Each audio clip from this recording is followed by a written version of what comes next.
Welcome guys to this video, how to know if you're on the right path. This is a question I always ask myself for some reason. You have to know, it is normal if you are pretty much always in a state of doubt. Not always, but if you are regularly doubting whether you're doing the right things, whether you're on the right path, no, that's not a problem. The rational mind loves to doubt things. So that's fine. But how do you actually know if you're on the right path? Today I'm going to show you. It's really profound. It really kind of shocked me and blew me away when I first heard it. Anyway, the story behind this is I was watching a video from one of my friends who had sent me this video. He's a very, very good speaker. He is very good at explaining his audience pain points and really sort of depicting their situation. What I noticed is the words he was using in the video were very negative. At the beginning, when he mentioned words like poverty, failure, I kind of felt something because I felt like, hey, that's like my situation, you know?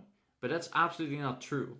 So when I started to become aware of that, my feeling changed. When I became aware of that, my feeling changed and I got into a higher frequency. I will talk to this in a second about why this is important, but I got into a higher frequency and suddenly I stopped feeling anything when he mentioned these words. So the next time he mentioned poverty, failure, whatever, I didn't feel anything. So how to know if you're always on the right path? Understand words, images or sounds, I should probably have added, are the key. But words are basically sounds as well because we speak from this like, I don't know, vocal cords and there's like frequency and sound coming off and that's why we're able to perceive like words. If you're curious, you can just literally Google it. It's like words are sounds and then like words on it. I don't even know. You just have to know that when you say a word, you're actually putting out a frequency and someone's brain transforms that frequency into something which the brain of the person can understand. That's kind of how it works. So like really simple, you have like person A says something, person B doesn't pick up the word, but person B picks up the frequency of the word, so picks up like the waves and translates the waves to words. So we get words, the words are translated to frequency, and then the other person translates that to words again.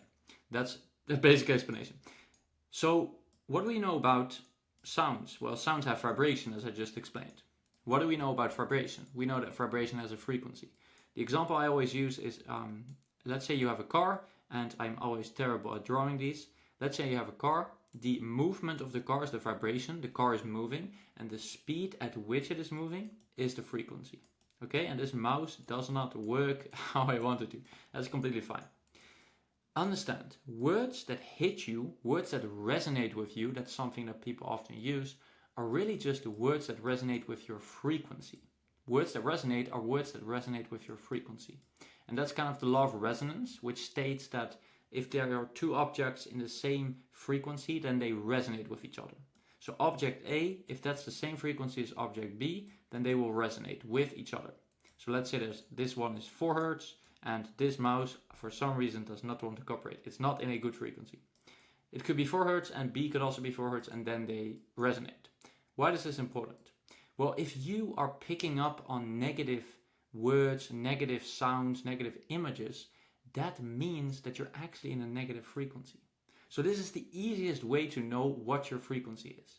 And why is it important to know what your frequency is? Well, if you are in a good frequency, that means, according to the law of resonance, that you're going to resonate with good things. And these good things are going to help you create the good life you want.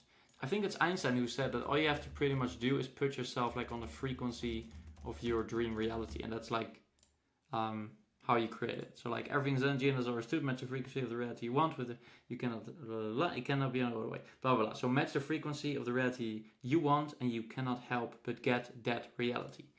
Understand, whatever videos resonate with you, whatever words, if it's anything to do with failure, if words like failure, if people talk about failure, if people talk about poverty, and that makes you feel something, that makes you feel bad, if people speak about that they're angry and that makes you feel bad, that means you're actually vibrating from the frequency of anger. That means you're actually vibrating from the frequency of failure. This is the reason why you're not succeeding, because you are on a negative frequency. So this is the easiest way to not only become aware of it, but to actually change it. Because once you know that you are actually vibing at this frequency, you start to become aware of it and you start to change your frequency. I probably will make a bunch of videos about how you can change your frequency, but this is so super interesting. You have to see what words resonate with you. What words, images, or sounds make you feel a type of way. And this is something that gurus and marketers play into. They use words that they know will hit because they resonate with your frequency. Why do you think that people who sell products always start with stories and like explanations of how terrible things were and how good things are now? They basically tap into the negative frequency of where you are now, and they tap into the positive frequency of where you want to be. And they don't really do that consciously, they just speak words. And those words, once again, translate to frequencies. So let's say A is a word, it translates to a certain frequency. And that frequency is picked up by you. So if you resonate with negative words, it means you're in a negative frequency because you pick up on it. Okay? So that's what you have to understand. You resonate with that frequency, and also that means you take action from this and you create results like this. So you have to be in a good frequency. You have to be. So the takeaway here is step into the frequency of your goal and monitor what words resonate with you to see where your frequency is at. So you become aware of it by seeing what words make you feel a type of way. The key word here is feel. What words change your feeling? What words make you feel fearful? And what you want ideally is to only feel something when positive words are exchanged, or when positive images are shown, or when positive sounds are displayed or like played. That's what you want, because then it shows you're in a good frequency, because you resonate with things that are also in a good frequency, which means you create action from things which are in a good frequency, and you create a reality which is in a good frequency, and that's probably going to be your end goal. So that's the takeaway for today. Hope you enjoyed it. I'm really passionate about this topic, in case you can tell. Take some action and see you in the next